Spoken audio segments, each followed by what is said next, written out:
नमस्कार, मी विजय आणि स्वागत आहे तुम्हा सर्वांचं आणखी एका नवीन कहाणीमध्ये. दिनांक 16 मार्च 2018 रोजी मुंबईतील 28 वर्षाची एक मुलगी जिचं नाव कीर्ती व्यास अचानकपणे बेपत्ता होते.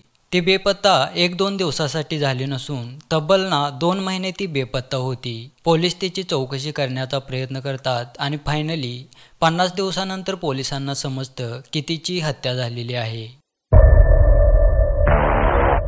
तिची हत्या झाल्याचं तर कन्फर्म होतं, परंतु पोलिसांना प्रश्न पडलेला होता तिची हत्या कोणी केली असेल. आरोपीला पकडणं तर खूप मुश्किल होतं, परंतु पोलिसांना कीर्तीच्या रक्ताचा एक थेंब सापडतो आणि त्या सापडलेल्या एका रक्ताच्या थेंबावरून पोलीस त्या आरोपीला पकडतात. खूप अशी इंटरेस्टिंग कहाणी आहे. कहाणी शेवटपर्यंत नक्की बघा. तर बघूया नेमकी ही घटना काय होती, कुठे घडलेली आणि का घडलेली, सोबतच तो आरोपी कोण होता. कीर्ती मुंबईमध्ये राहणारी.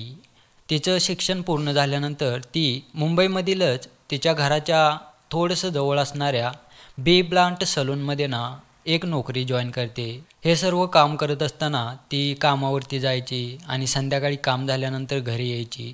असं तिचं डेली रुटीन चालू होतं. आता तिच्या डेली रुटीनविषयी आपण जास्त बोलायला नको. आपण जाऊया आता डायरेक्ट ती बेपत्ता कधी झालेली होती त्या दिवसाकडे. 16 मार्च 2018 रोजी नेहमीप्रमाणे कीर्ती सकाळी तिच्या घरातून जेवण वगैरे बनवते, जेवण वगैरे करते आणि 9:30च्या दरम्यान ती तिच्या घरातून बाहेर पडते. घरातून बाहेर पडल्यानंतर तिची वाट पाहत असतात तिचे 2 मित्र. एकाचं नाव असतं सिद्धेश तामणकर आणि दुसरी जी मुलगी असते तिचं नाव असतं खुशी. आता हा सिद्धेश आणि ही जी खुशी होती कीर्ती जिथे काम करत होती तिथेच कामाला होते. त्यामुळे हे तिघेजण कीर्तीच्या घराबाहेरून कारमध्ये बसतात आणि त्या कारमधून बी ब्लांट म्हणजे कामावरती जाण्यासाठी निघतात. सकाळी 9:30च्या दरम्यान निघालेली कीर्ती घरातल्यांना पण असं वाटत होतं ती कामावर गेली असेल. मग 5 वाजतात आणि 5 वाजता नेहमीप्रमाणे कीर्तीच्या येण्याचा वेळ होतो. परंतु त्या दिवशी 5 वाजल्या तरी पण ती घरी रिटर्न आली नव्हती. त्यामुळे कीर्तीची एक बहीण कीर्तीला कॉल करण्याचा प्रयत्न करते, परंतु ना तिचा कॉल लागत होता ना तिच्याकडून त्यांना कॉल आलेला होता. तिचा मोबाईल स्विच ऑफ दाखवत होता. खूप प्रयत्न करून झाल्यानंतर फायनली तिच्या घरातले काय करतात, कीर्ती जिथे कामाला होती त्या कामावरील काही मुलांना कॉल करतात आणि विचारतात की कीर्ती अजूनपर्यंत घरी आली नाही. परंतु त्या कामावरून त्यांना सांगितलं जातं की कीर्ती तर आज कामालाच आलेली नाही आहे. आता घरातल्यांना काळजी वाटायला लागलेली होती, तरी पण ते थोडा वेळ वाट पाहतात. त्याच्यानंतर ते फायनली पोलीस स्टेशनमध्ये जातात आणि तिची मिसिंग कंप्लेंट रजिस्टर करतात. तिची मिसिंग कंप्लेंट रजिस्टर झालेली होती 16 तारखेलाच, म्हणजे ज्या दिवशी ती बेपत्ता झालेली होती त्याच दिवशी. After register missing complaint police पण त्यांच्या पद्धतीने कीर्तीला शोधण्याचा प्रयत्न करतात आणि कीर्तीच्या घरातले पण कीर्तीला शोधण्याचा प्रयत्न करतात. परंतु कोणालाच समजत नव्हतं की कीर्ती अशी अचानकपणे कुठे गेली, ती अशी अचानकपणे बेपत्ता कशी झाली. त्याच्यानंतर 17 तारखेला पोलीस काय करतात, जिथे कीर्ती कामाला होती त्या कामावरती जातात आणि चौकशी सुरू करतात. पोलीस विचारतात की की कीर्तीच्या घरातले तर सांगत होते कीर्ती आज सकाळी 9:30 वाजता कामाला जाते म्हणून निघाले आणि तुम्ही कंपनीमधले लोक सांगता की आज ती कामालाच आलेली नाही आहे. त्याच्यानंतर त्या कंपनीतले 2 लोक, एक म्हणजे खुशी आणि दुसरा जो मित्र होता तो होता सिद्धेश. जसं मी तुम्हाला आधी सांगितलं होतं, या दोघांच्या गाडीमध्येच कीर्ती बसून कामाला येण्यासाठी निघाली होती. ते दोघे लोक सांगतात की हो, कीर्तीला आम्ही सकाळी पिकअप केलेलं होतं, कीर्ती आमच्या गाडीमध्ये पण आलेली होती, परंतु कीर्तीने आम्हाला सांगितलं होतं की मला एका ठिकाणी जायचं आहे, त्यामुळे आम्ही तिला DB रोडच्या साईडला सोडलेलं होतं. त्याच्यानंतर कीर्ती कुठे गेली आम्हाला माहीत नाही. आम्ही तिला ड्रॉप करून कामासाठी आलो आणि त्याच्यानंतर ती कीर्ती कामाला आलीच नाही आहे. आम्हाला पण माहीत नाही ती कुठे गेली. आता पोलिसाकडे कोणताही पुरावा नव्हता किंवा कोणताही असा एखादा संशयित नव्हता की त्याच्यावरती डाऊट घेता येईल, त्याच्यावरती संशय घेता येईल आणि त्या संशयिताचा वापर करून ही जी कारवाई आहे ती पुढे तशीच चालू ठेवता येईल. त्याच्यानंतर तो 17 तारखेचा दिवस पण जातो. सर्वजण तिला शोधण्याचा प्रयत्न करतात.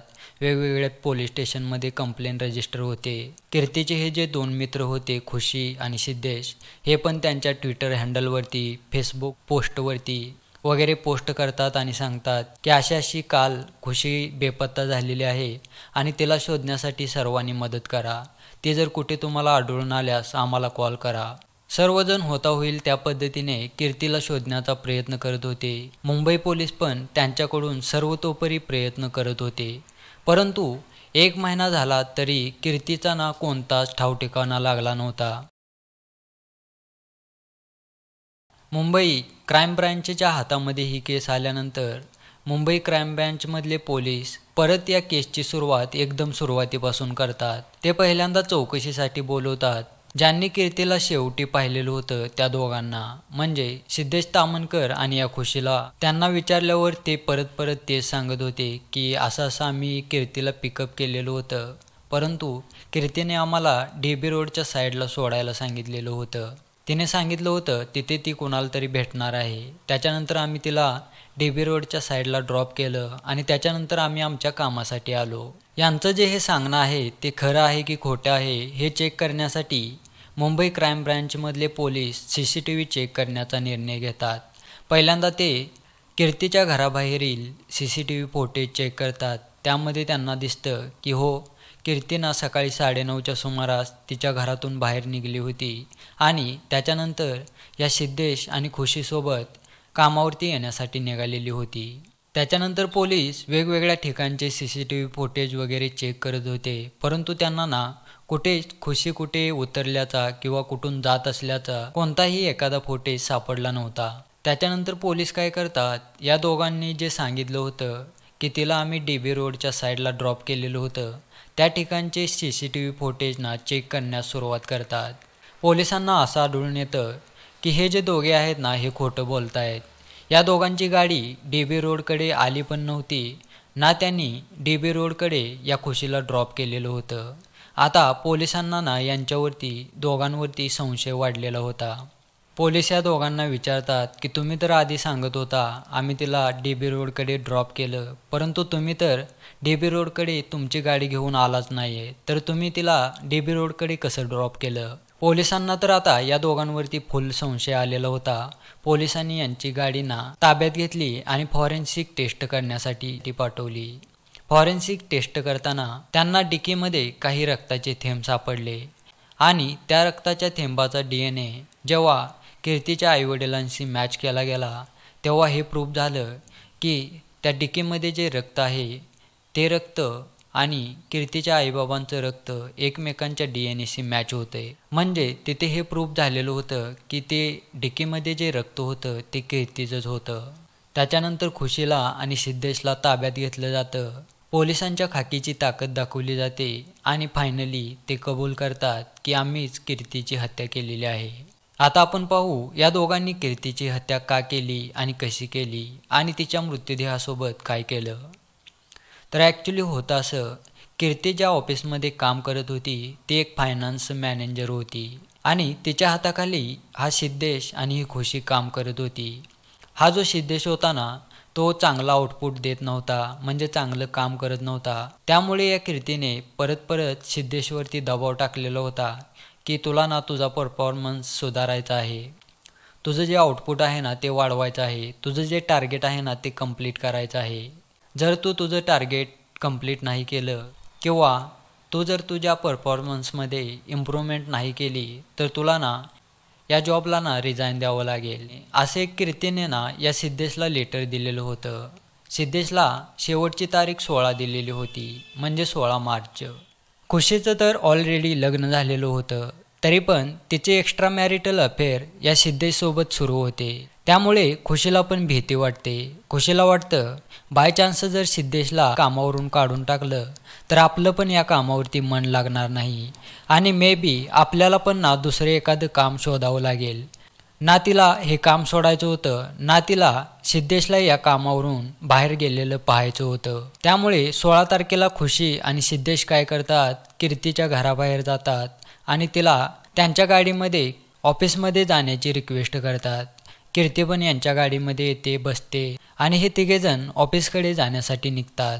गाडीमध्ये खुशी आणि हा सिद्धेश कीर्तीला सांगायचा प्रयत्न करतात की प्लीज या सिद्धेशला कामावरून काढू नको आणि त्याचं जे इम्प्रूव्हमेंट आहे ना तो करेल, प्रयत्न करत आहे.